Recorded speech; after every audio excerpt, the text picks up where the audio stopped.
Bonjour à tous. On se retrouve aujourd'hui pour traiter de deux notions fondamentales en philosophie, la notion de désir et de volonté. Et nous allons comparer ces termes, voir quelles sont les différences, les ressemblances entre ces deux notions. Puis nous essaierons de terminer en formulant quelques problématiques pour assembler ce raisonnement.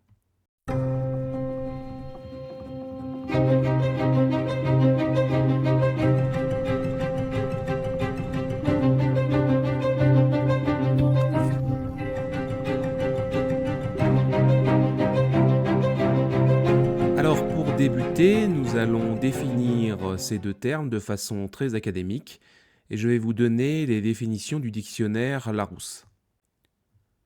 Pour le désir, action de désirer, d'aspirer à avoir, à obtenir, à faire quelque chose, envie, souhait.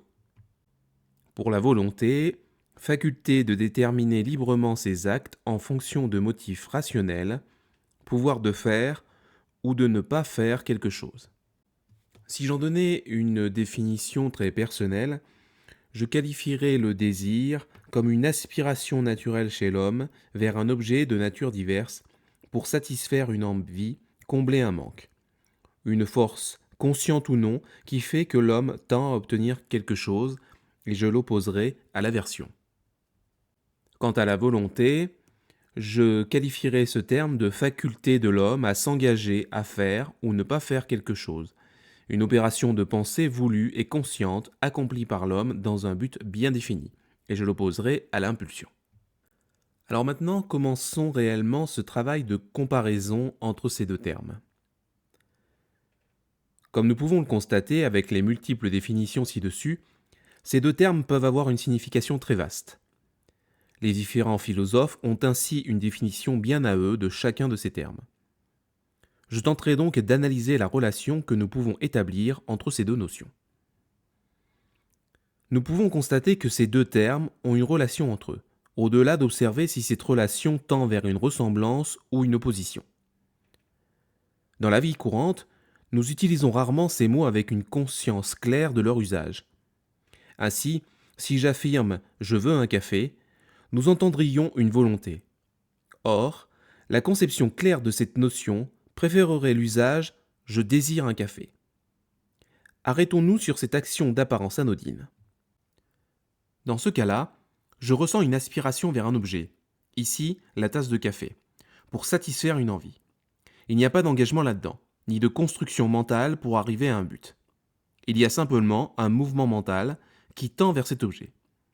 Le plus juste serait donc sans doute de dire « je désire un café ».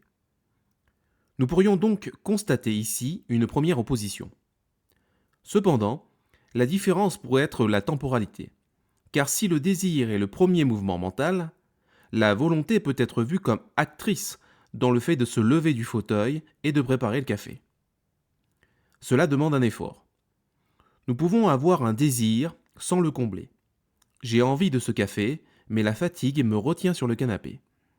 Le désir est là, mais il ne se traduira pas par une action. Est-ce la volonté qui transforme le désir en acte et donc en réalité ? Une première observation peut en découler. Selon notre point de vue, désir et volonté peuvent être dissociés ou bien liés par un lien de cause à effet. Nous pourrions aussi dire que le désir est moteur dans ce cas-là. Je peux assouvir ce désir et il est plus fort qu'un autre désir, par exemple le désir de rester sur le canapé. Si nous partons de ce postulat, nous différencions réellement désir et volonté. Je désire un café devient l'alpha et l'oméga de ce fait. Il n'y a pas de volonté derrière. Cette vision des choses sépare clairement désir et volonté. Le désir est perçu ici comme une impulsion consciente, qu'elle se réalise ou non. Je reste dans le désir et ce dernier devient le moteur de l'action.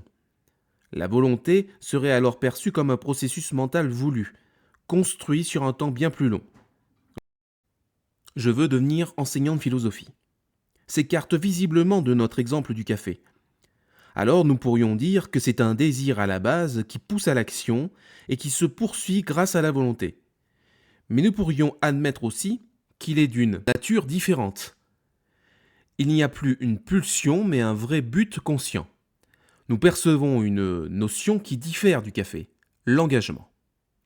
Cette promesse qu'on se fait à soi-même. Le but paraît plus élevé et nous engage d'une façon bien différente. Dans le cas du désir, je me laisse porter par ces pulsions. Je désire ce café, je désire cette montre dans la vitrine, je désire cet homme ou cette femme qui passe dans la rue. Il y a une forme d'asservissement dans ce mécanisme. Je suis esclave de ces mouvements de l'esprit et donc, je ne suis pas dans un engagement volontaire. Je me fais la promesse à moi-même de devenir enseignant, d'être en meilleure forme, ou même, de façon plus matérielle, d'acheter une maison. Nous ressentons immédiatement la différence. Le mouvement n'est plus subi, mais choisi. Le plaisir, notion associée au désir, peut être absent du projet volontaire. Je ne désire pas la souffrance, même dans le cas de pratiques extrêmes, j'attends toujours un plaisir dans un acte. Il s'agit de bien différencier douleur et souffrance. Prenons un exemple. Je décide de reprendre ma santé en main. Je ne ressentirai pas tous les jours du plaisir en me rendant à la salle de sport. Pourtant, mon engagement personnel ira au-delà de cette considération. Bien entendu, toute volonté n'est pas infaillible. Nous constatons que je ne suis plus passif, je ne subis pas, mais actif. Je suis acteur de cet élan. Le désir enchaînerait quand au contraire, la volonté nous permettrait de devenir libres. Pouvoir faire ce que je veux, c'est affirmer sa liberté. Faire ce que je désire, c'est être condamné à un mouvement automatique. Par la volonté, nous devenons celui que nous voulons être. Les philosophes ont de tout temps débattu de ces notions majeures. Il y a bien entendu des différences entre leurs visions. Cependant, cela vient souvent du fait que les termes doivent être définis avec précision pour savoir ce qu'on sous-entend lors de leur utilisation. Le désir, chez Spinoza par exemple, peut apparaître comme opposé à la vision classique d'Aristote. Mais ce fait vient surtout de bien définir en amont ce qu'entend Spinoza par désir. Cela évite clairement quelques confusions.